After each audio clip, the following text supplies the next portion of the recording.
Bom dia, boa tarde, boa noite. Para quem não me conhece, eu me chamo James Pinheiro. Estamos começando o programa A Estrela de Belém. E hoje eu quero fazer uma homenagem aqui em memória de um grande homem aí que foi um grande ícone dentro da ufologia mundial. Ele teve coragem aí de vir a público, né? E fazer revelações sobre seres extraterrestres, né? Eu estou falando de Paul Haley. Paul Haley, para quem não conhece, ele foi um ex-ministro do Canadá, engenheiro, ele foi político, escritor e comentarista canadense. Ele foi o membro mais antigo do Conselho Privado à frente do príncipe Philip do Reino Unido da Grã-Bretanha. E infelizmente ele veio a falecer no mês passado, né, no dia 8 de agosto de 2021, 2 dias após ter completado aí 98 anos de idade, né? Infelizmente. E para quem não conhece, ele ficou bem conhecido no ano de 2013 ao afirmar a existência de seres extraterrestres trabalhando para o governo dos Estados Unidos, né? E ele falou muita coisa, fez muitas revelações e ele fala do acordo, né, feito pelo governo com essas raças. Ele fala também sobre tecnologia, né, que o governo fez acordos em troca de tecnologia. Fala também sobre algumas raças. E assim, eu separei uma entrevista dele aqui e eu quero compartilhar. There are many species, and I'm convinced they have different agendas.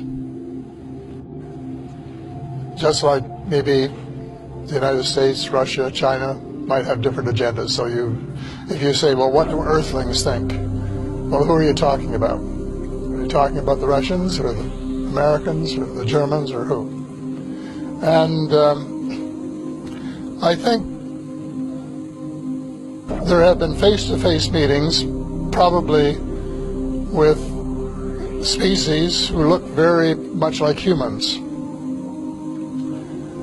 And some of them come from planets in our own solar system.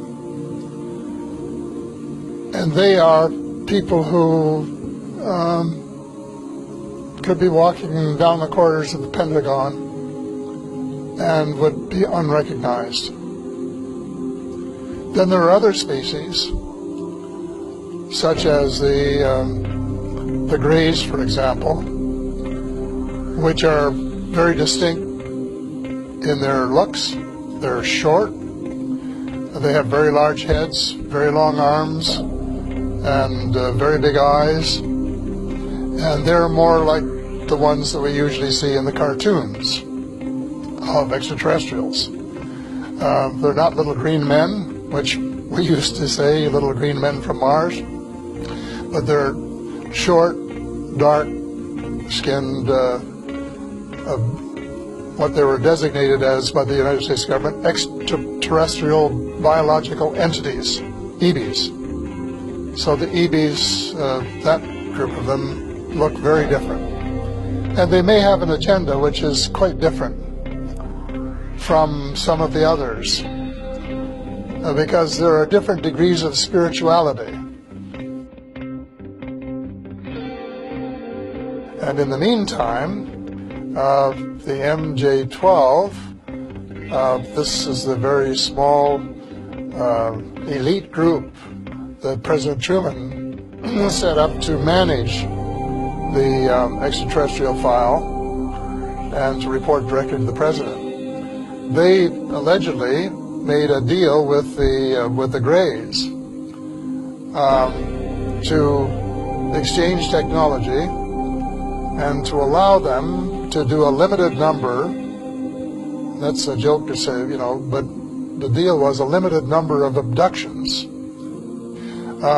in exchange for technology. And that as a result of this arrangement,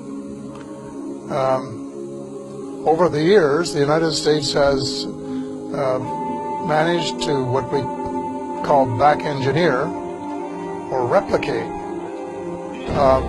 the extraterrestrial technology, both on the weapons side and on the transportation side, to the point where Dr. Stephen Greer's witnesses said about the flying saucers, you can't tell whether it's one of theirs or one of ours because they look so much alike. So they have made tremendous progress in 60 years, and they have developed very powerful weapons, far more powerful than anything they had before. And they have, according to Ben Rich, who was the former head of the Lockheed Skunk Works, which was working on these kinds of vehicles, they now have, as he said, quote, the capability of taking E.T. home. And so when you say happiness, I think you have to then say happiness between whom and by whom, because there's no carte blanche single answer to that question.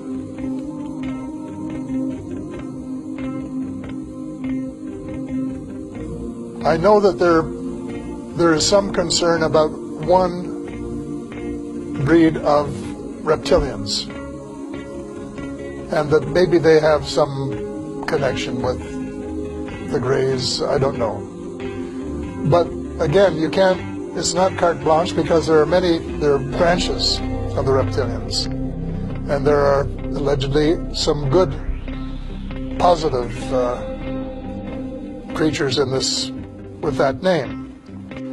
But the United States, when it was briefing presidents, has always said that most of them are benign, but there was one that wasn't. They've never named the one. No one's ever told me who it was. But I suspect they're talking about this one branch of the reptilians, who, if you wanted a nice way to sum it up, would represent the dark. And on the other hand, the people from Mars and Venus and Saturn, who look more like us, are more spiritual, and who would represent the light. So it's not an easy question. No definitive answer, because I don't know precisely what the answer is. I suspect no one knows 100%. When I say no one, I mean no human in the realm of authority.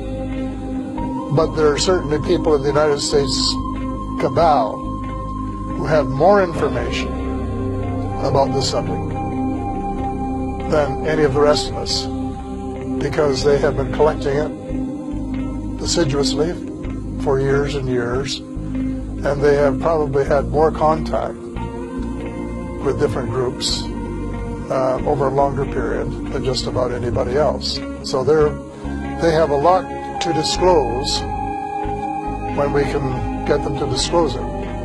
But disclosure is essential. The information is there. It's in the public domain. But the cabal owns so much of the press, both print and electronic, that it's not going to get into the press that would convince him, like his own paper. And that is a problem. Tremendo, né, o depoimento dele, e infelizmente, né, como eu disse, ele veio a falecer e quase nada foi falado referente a isso, né, no meio da ufologia. Mas é isso. Espero que vocês tenham gostado do programa de hoje. E se você ainda não é inscrito no canal, eu peço que você se inscreva, que você curta o vídeo e compartilhe. Vamos ficando por aqui. Um forte abraço e que Deus abençoe a todos nós.